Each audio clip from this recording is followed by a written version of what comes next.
Hello everyone, my name is Anastasia. I'm one of the organizers of PyBerlin. We are the meetup based on Berlin, and as you guessed from the name, we love Python. But today it's not about Python.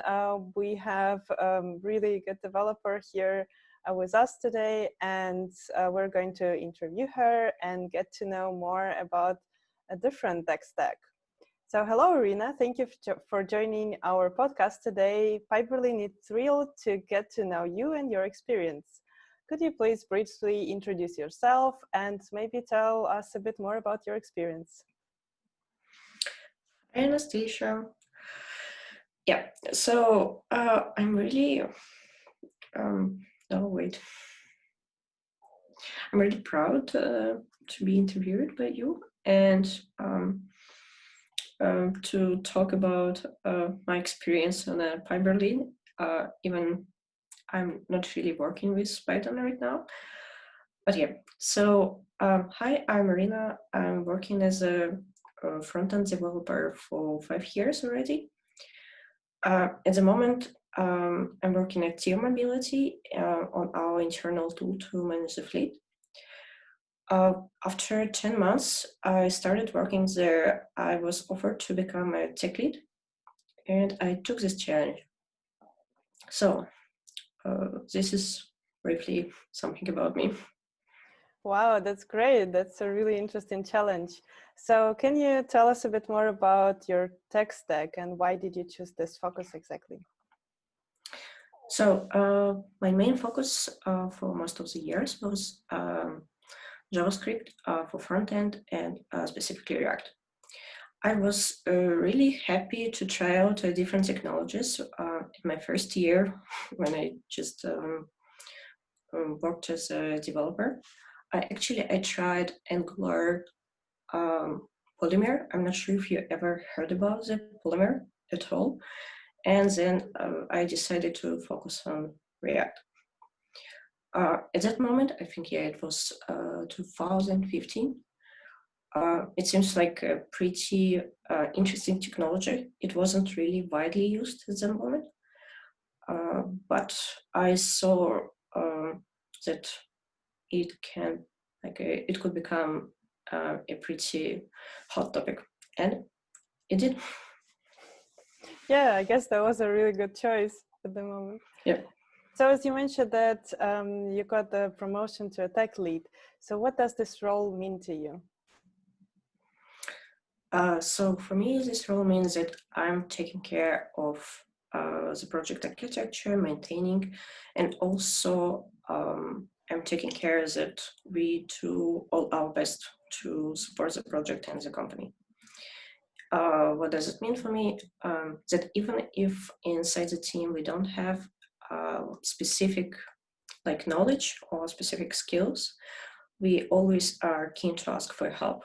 And thankfully at Tier, we have really supportive culture, so nobody will judge you because of that. So you can say, okay, I don't know something about infrastructure. Could you please help me here?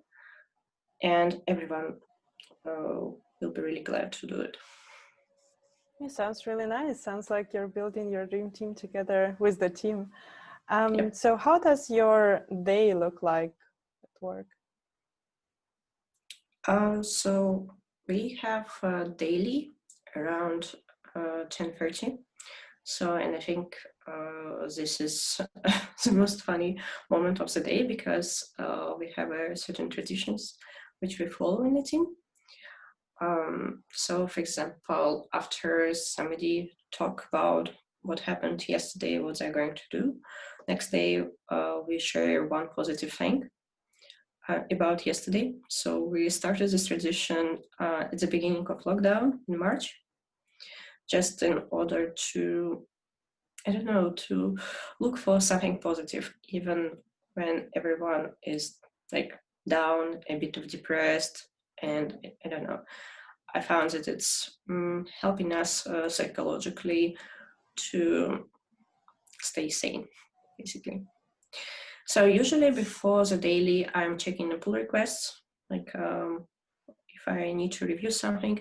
If there is nothing I can do for like an open pull request, I usually update dependencies on our main project and checking emails.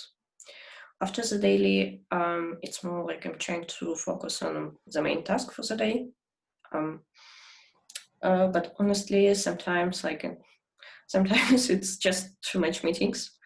So I just talking a lot during the day, and then it's not really about coding, but more about speaking with others. So it's kind of usually I have some kind of a mix between these two things, and I'm trying to find a balance how to schedule my time. So it's still pretty hot topic for me, how to find this balance between like meetings and codings. But yeah, I'm a happy tech lead who still can code, and I'm trying to find more time for it. What is the percentage of the coding in your days? I think it really depends on the days. Sometimes it's like 0, sometimes it's 70, 80, yeah. But I think in general, it also depends on the week, because at the company we are working using cycles, and our cycle is six weeks.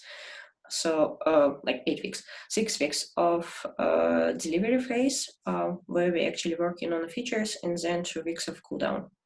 So during cooldown, we're trying to work just on technical stuff. We can focus on a technical depth. And during delivery cycle, we're working on features. So sometimes I need to do like a technical research in order to support other team members with their tickets, or like I need to figure out like how the problem can be solved or something like that. And some like alignment between teams, or I don't know, with stakeholders can happen also. Yeah, sounds good. Really interesting. Do you have any tips for somebody who would like to become a tech lead in the future? Think about it twice. My tip will be like That's that. a good one. Yeah. I think the tech lead position can mean different things.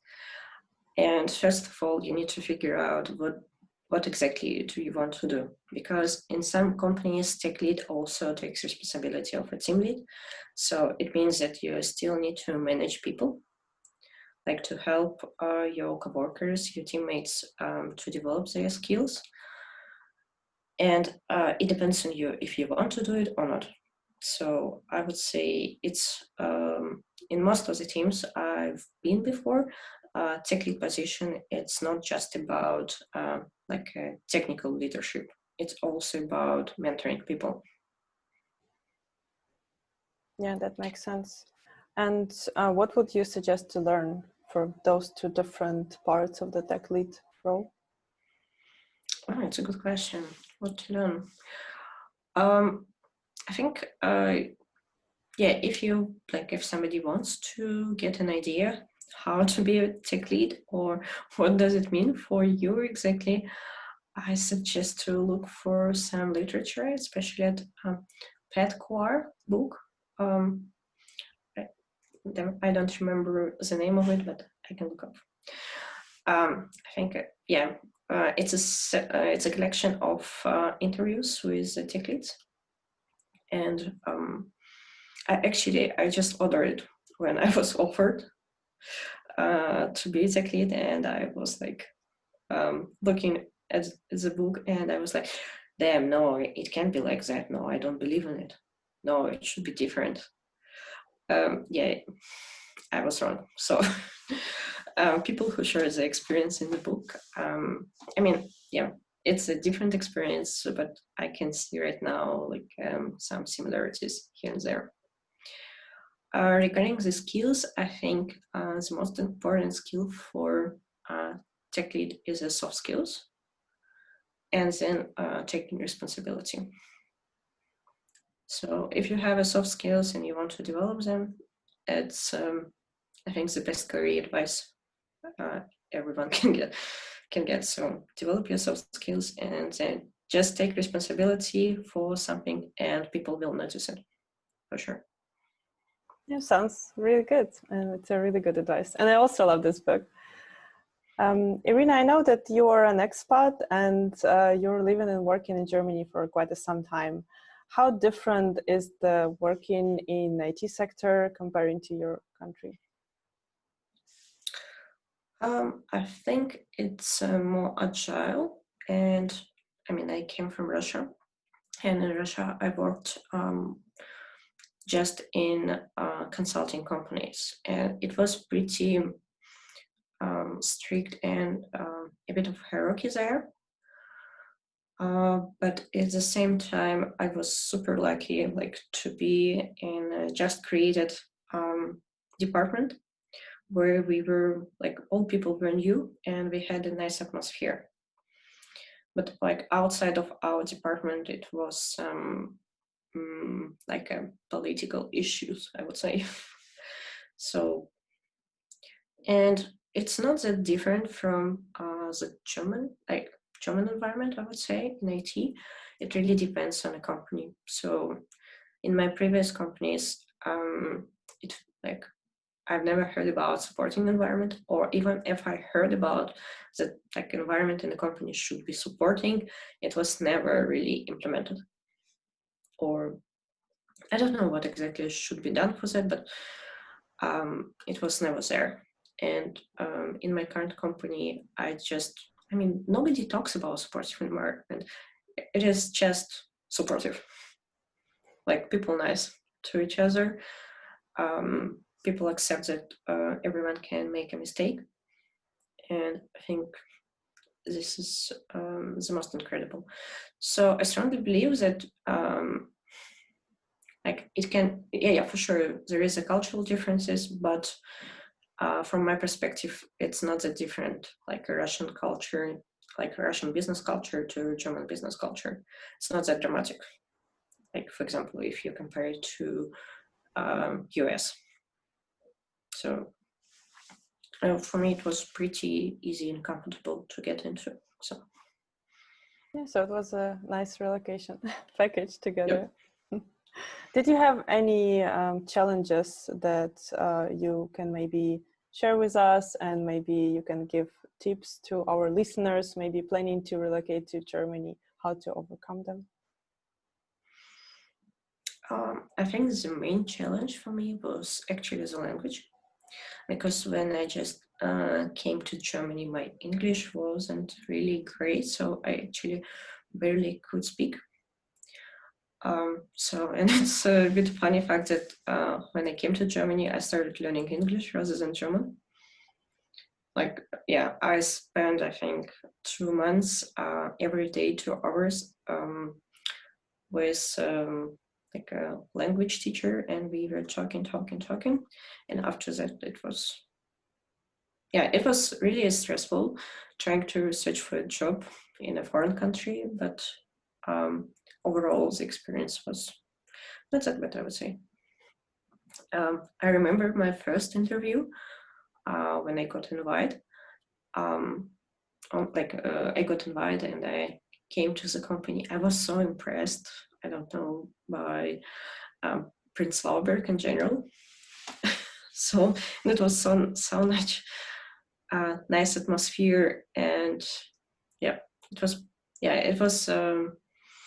in a cafe, and during like while we were drinking coffee, I was talking just as with my friend, with the interviewer. Yeah, I didn't get that job, but still, I was really impressed, and I had like a high level of expectations from the next companies.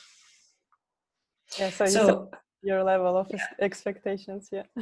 Yeah, so my advice would be if you want to move to Germany, learn German at home while you still have comfortable conditions, and it's much easier, I think, to start doing it at home rather than here.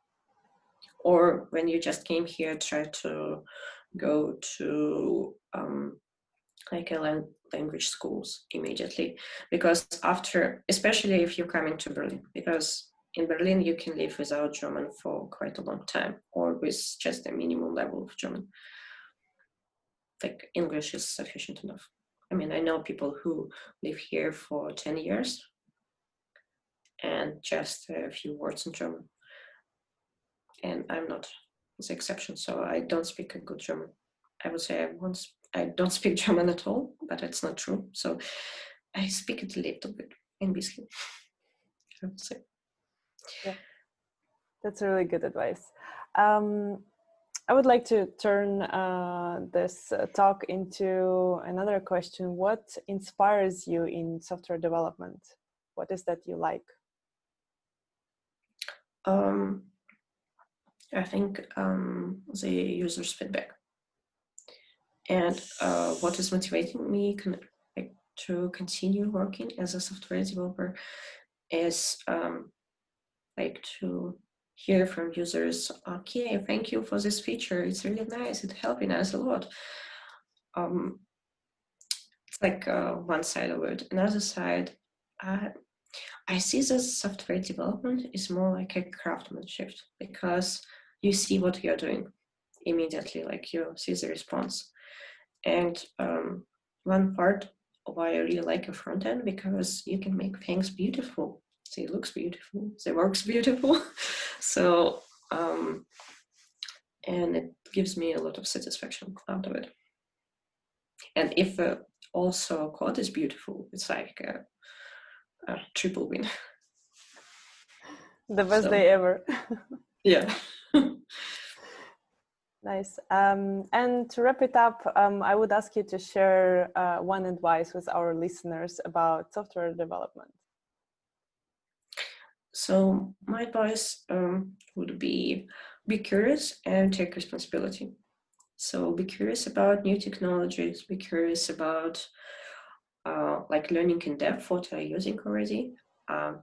Just like learning some new stuff. I think it's really helpful. And take responsibility of what you deliver to end user, what you share with your coworkers, and even take responsibility about like a code base, and try to imagine, okay, in half a year, if I look into this code, what I think. So this is, I think, really interesting part, because sometimes in a project, I was looking into some parts I haven't been looking for, exactly half a year, and I was wondering, like, who wrote this? How damn it can happen? And then Git blame came in place, and guess what? It was me. So I was like, okay. So I strongly believe that like all people do their best at a given moment of time. So I believe that I did my best, what I can, what I could do at that moment. So, but yeah, this can happen, this kind of embarrassment. So just take responsibility, and probably believe that people do their best and do your best. Yeah, thank you. It was really nice advice. And thank you, Irina, for opening a door into your world and sharing your experience with us. We're super happy to share this with our listeners in the next session. So thank you so much. I had a lot of fun talking to you, and see you soon. Thank you a lot. Thank you a lot. Thank you for the invitation, and have fun. Thank Bye. you. Bye.